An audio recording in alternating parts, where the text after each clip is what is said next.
job this evening is to MC, and I will share a little bit about Mr. Hope with you.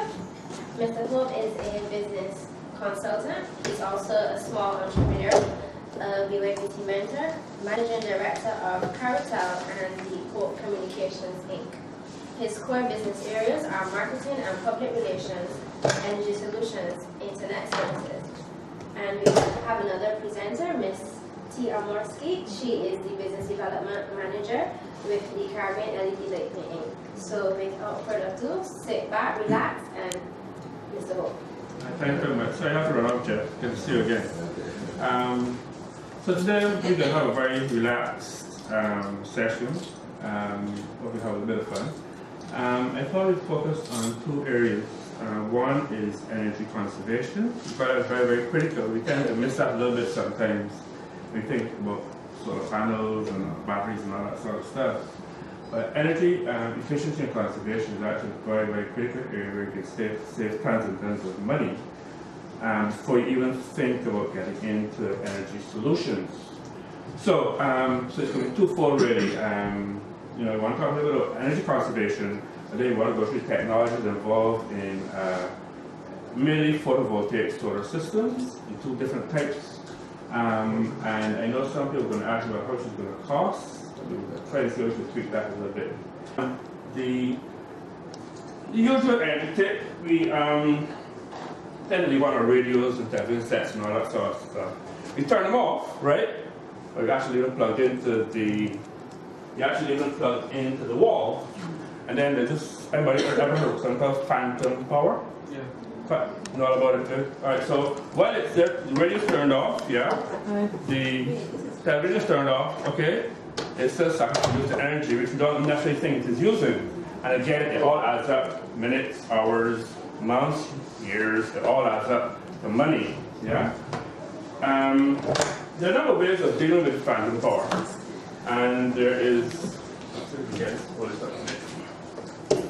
as you can see this is a particularly advanced type of energy source, but it's a lot more than that. What it actually does is it kills the phantom power. So that even if you got it plugged in, it will actually kill the electricity that's going to that you're actually using that you think is turned off. Yeah? So those are just a few thoughts really about energy conservation. I read a colleague of mine that says, I have soup every Wednesday, and he has a walking business, and he changed out all of his lights. So he has used a lot more lights, has a lot more, he had like a chandelier and all that sort of stuff. So he invested about $1,200 in LED lights, yeah?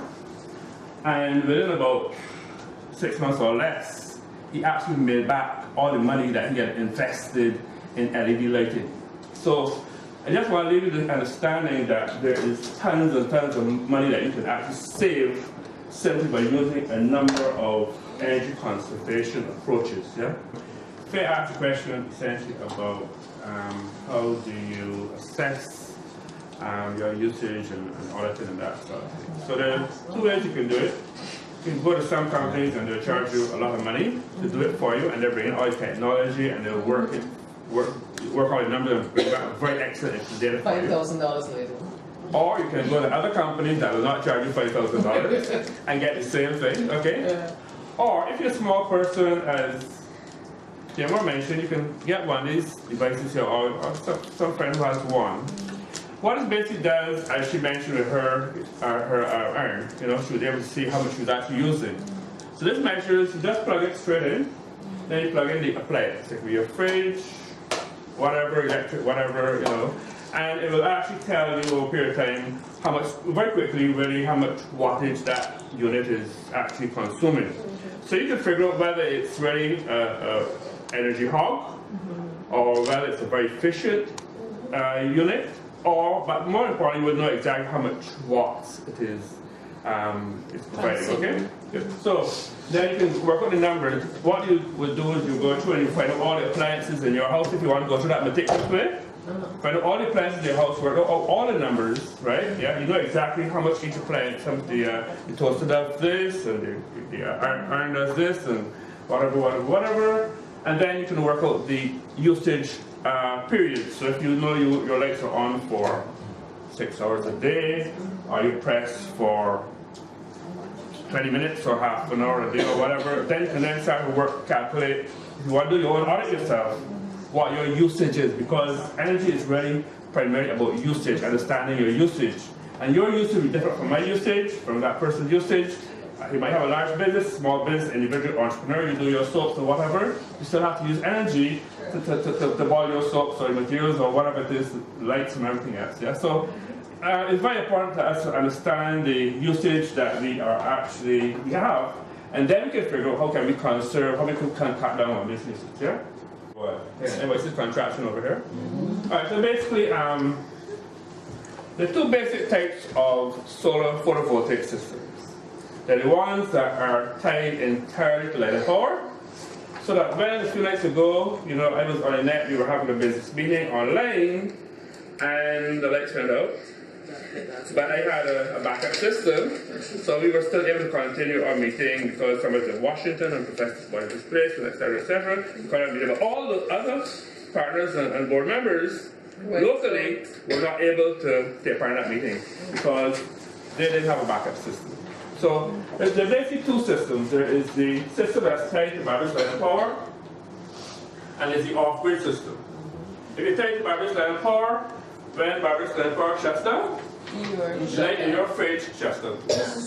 So we've actually found some people who've invested $30,000, $40,000 or whatever hard-earned cash, and they say, but I never got all this money and the lights went out and my lights were out too, So yeah, once you tie light and power, you tie to the grid. Okay?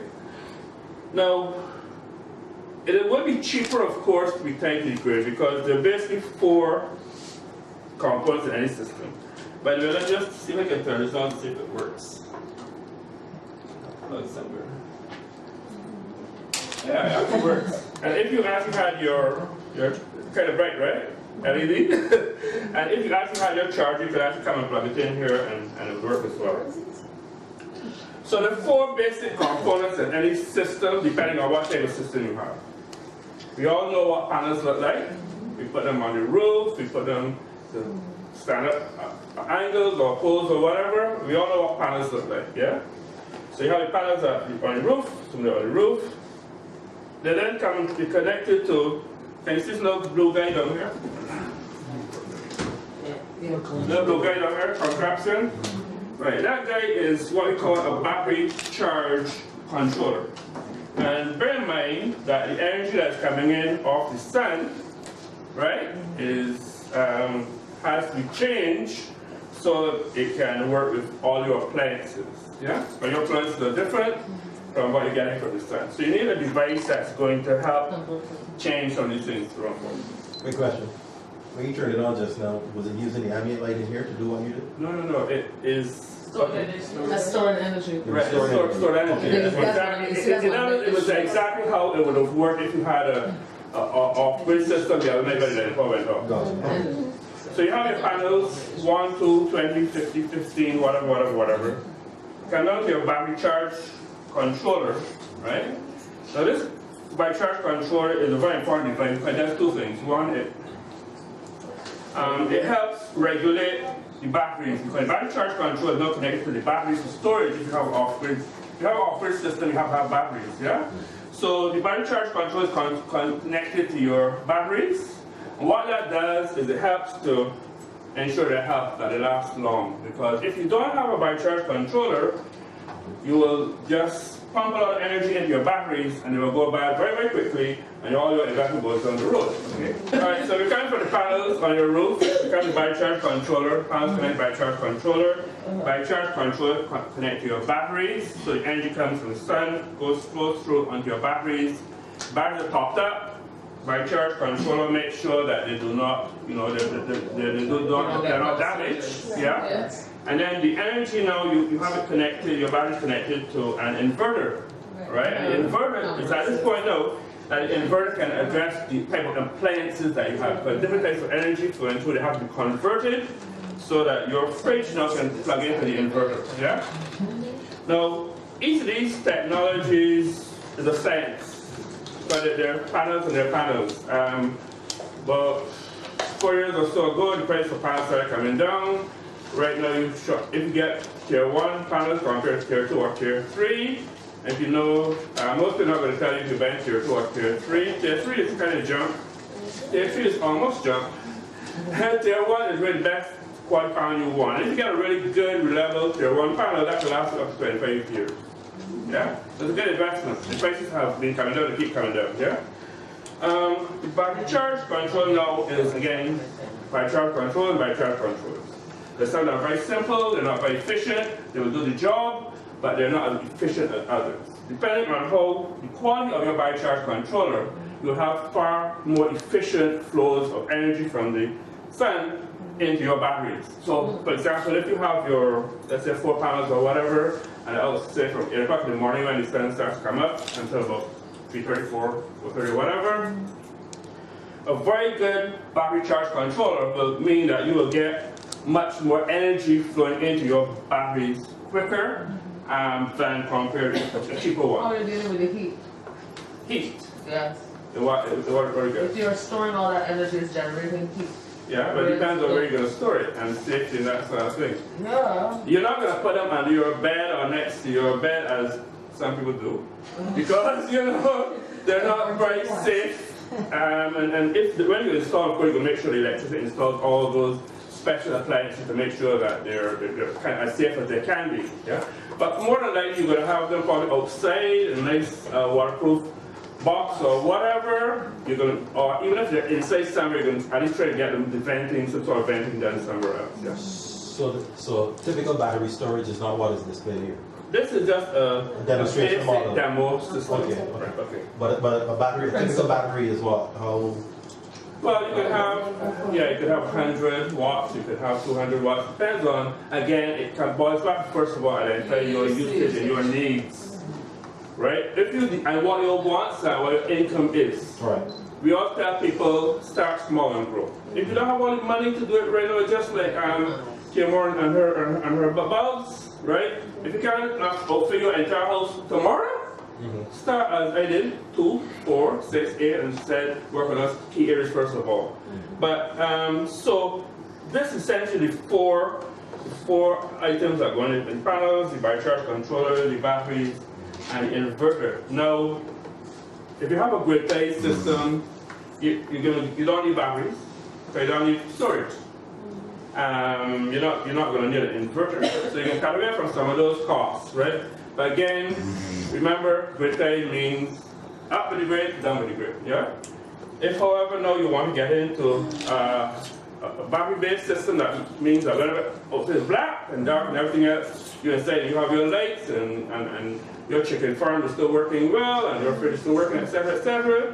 You might have to invest in a storage system, the batteries. Again, every technology is a science. So their batteries and their batteries, their inverters, you really need to get the best advice from the best people so that you don't end up investing badly. Yeah?